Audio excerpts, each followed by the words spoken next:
Selamat pagi, Pak Edi dan Ko Hayden. Bolehkah saya berwawancara Ko Hayden? Boleh, silahkan. Mau tanya apa? Oke. Tentang gambar dan rupa Allah.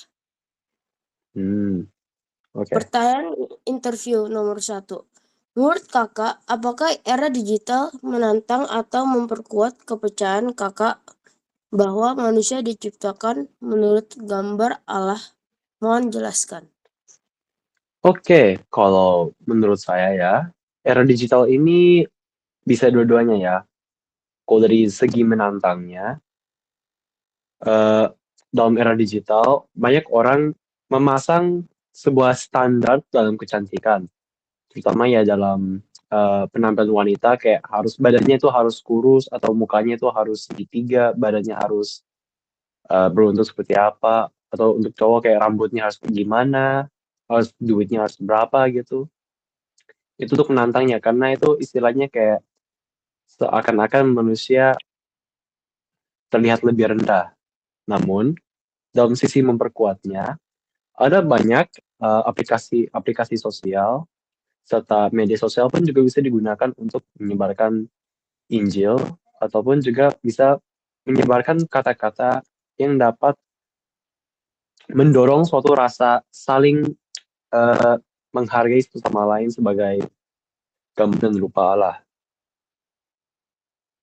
Oke. Pertanyaan kedua, bagaimana pengajaran tentang manusia sebagai gambar Allah dapat membentukkan pemahaman kakak tentang identitas digital dan persona virtual? Oke, kalau kita sudah belajar tentang manusia sebagai gambar dan rupa Allah, maka kita harus sudah tahu dong kalau kita sebagai gambar dan rupa Allah harus bertindak sesuai dengan firman Tuhan. Nah, oleh sebab itu, dalam identitas digital kita, kita pun juga harus bisa mencerminkan eh, gambar Tuhan dengan dengan bersifat sopan meskipun di dunia maya.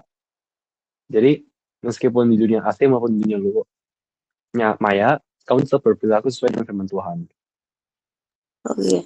Pertanyaan ketiga, dengan cara apa saja platform digital dapat mendorong atau menghalangi ekspresi keserupaan ilahi kakak? Keserupaan ilahi. Oke, kalau platform digital ya, kalau mendorongnya itu kayak mungkin ya kamu mengepost suatu foto di mana kamu lagi di gereja atau lagi KKR, lagi retret gitu, lagi mendalami firman Tuhan. Nah, itu bisa mendorongnya melalui teman-teman atau orang-orang yang membaca, melihat foto tersebut dan mengasih dorongan, mengasih support, semangat, dan juga mereka bahkan mau mendoakan kita agar iman kita bisa terus bertumbuh. Namun kalau menghalanginya, eh, kan saya sudah bilang kan, platform digital sini ada kasih sebuah standar gitu. Nah, ini jadi kalau kita lagi mau ngepost story itu atau ngepost foto, bisa aja kita merasa insecure gitu. Kita merasa takut konten kita tidak layak untuk dilihat orang-orang. Padahal kan bagus kontennya. Tapi itulah eh, platform digital lah.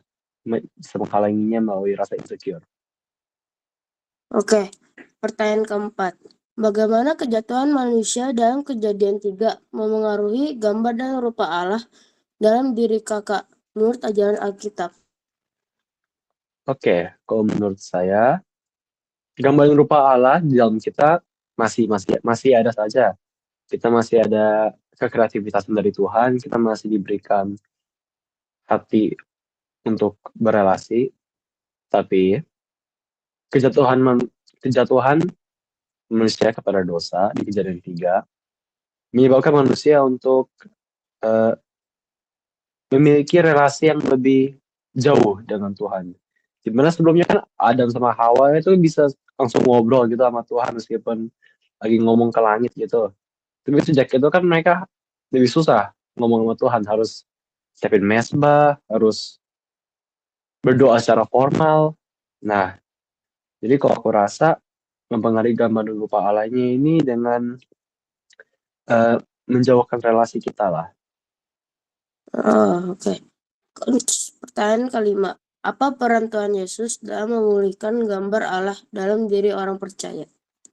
Oke, ini jawabannya cukup singkat. Tuhan Yesus mati bagi kita semua, menebus dosa kita agar ketika kita dihakimi, ketika kita mati, kita dijudge by God, Tuhan tidak melihat Allah Bapa, tidak melihat kita manusia berdosa, namun Allah melihat Tuhan Yesus membela kita saat sedang di bawah penghakiman Allah. Dan dari sana kita dapat diselamatkan dan menerima keselamatan untuk bisa tinggal di Firdaus. Oke. Pertanyaan keenam. Bagaimana kakak dapat memastikan bahwa penggunaan teknologi dan sosial media dapat mencerminkan kepercayaan bahwa kakak diciptakan menurut gambar Allah? Oke, mungkin ini saya juga ambil dari jawaban pertanyaan sebelumnya. Jadi kita bisa tunjukin ke media sosial bahwa kita ini anak Tuhan. Kita ini anak Tuhan. Jadi seperti yang saya katakan sebelumnya, kita bersifat dengan baik di online. Kita menggunakan kata-kata yang baik. Kita tidak menjatuhkan orang. Kita tidak menjelek-jelekan mereka. Dan ketika kita ngepost sesuatu, kita juga berpikir dahulu sebelum ngepost. Apakah Tuhan mau kita ngepost gambar tersebut? Jadi itulah ya, kita harus bijaksana dalam hidup di media sosial. Pertanyaan ketujuh. Bagaimana konsep gambar dan rupa Allah dalam Alkitab memengaruhi pemahaman kakak tentang nilai dan martabat manusia? Oke, konsep gambar rupa Allah karena kita manusia berbeda dengan ciptaan lainnya, di mana ciptaan lainnya kan Tuhan cuma kasih pemerintah, jadilah singa, jadilah binatang di laut, terus mereka langsung muncul. Beda sama manusia, di mana Tuhan sendiri mengatakan bahwa kita ini diciptakan sesuai dengan gambar dan rupa Tuhan. Dan bukan hanya itu, Tuhan pun mengambil debu tanah dan istilahnya apa ya? Kalau main clay itu apa ya namanya? Membentuk. Ya, Tuhan sendiri yang membentuk kita menggunakan tangannya, dan Tuhan pun menghembuskan nafas kehidupan ke dalam kita. Sehingga itu menunjukkan bahwa sebagai gambar dan rupa Allah, ciptaan di bawah gambar rupa Allah Tuhan, ini menunjukkan kalau kita ini makhluk hidup yang sangat berharga dan sangat bernilai dibandingkan dengan ciptaan-ciptaan lainnya. Oke, soal ke-8. Bagaimana orang Kristen harus menghadapi tantangan dalam mempertahankan identitas mereka sebagai Allah di dunia digital dan di dunia yang saling terhubung? Baiklah, sebagai orang Kristen, ya tentunya kita bisa mendapatkan kekuatan melawan semua tantangan melalui ya yang simple, berdoa kepada Tuhan. Kita bisa berdoa kepada Tuhan agar Tuhan memberikan kita hikmat dan bijaksana agar kita berlaku sesuai firman-Nya. Dan yang kedua, kita juga berdoa untuk kekuatan dari Tuhan juga. Sebab kalau kita sendiri melawan tantangan, tentunya mustahil. Karena percobaan-percobaan itu susah. Dan hanya dari kuasa Tuhan kita baru bisa melawan tantangan-tantangan tersebut. Jadi berdoalah, saat teduhlah, dan puji Tuhanlah. Oke, nomor ke-9. Dengan cara apa sosial media dapat digunakan untuk mencerminkan dan mempromosikan nilai-nilai yang terkait dengan penciptaan menurut gambar dan rupa Allah? Oke, kalau misal ya, kalau di gereja Koko, kita pakai media sosial itu buat untuk gimana ya katanya ya? Oh, untuk post tema ibadah di hari Minggunya. Jadi itu udah seakan-akan udah kayak promosiin lah ya. Kayak minggu ini bakal materi tentang ini. Habis itu bukan cuma ngepost itu doang, tapi kita juga ada kayak sekitar 2 bulan sekali atau sebulan sekali kita bikin konten yang kita open ke umum agar lebih banyak orang tahu kalau ada gereja yang siap menerima anak-anak remaja dan dan mau memperluas kerajaan Tuhan. Jadi gitulah ya, kita mempromosikannya melalui media sosial ini seperti itu. Soal ke-10.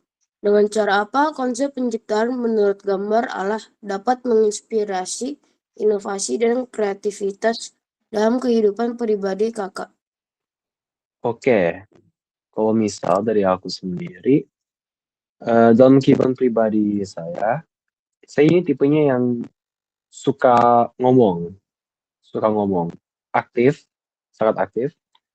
Jadi, eh, sebagai ciptaan menurut kami rupa Allah, ini menginspirasi saya agar aku memanfaatkan karunia yang dari Tuhan ini karena nggak semua orang jago ngomong, nggak semua orang jago ngomong. Semua orang bisa ngomong, tapi nggak semua orang jago ngomong. Jadi dengan itu, saya terus melatih lidah saya terus melatih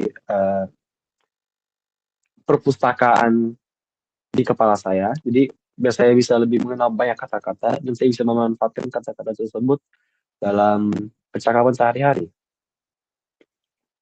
Oke, terima kasih Koko Hayden dan terima kasih Pedi. Ya, sama-sama.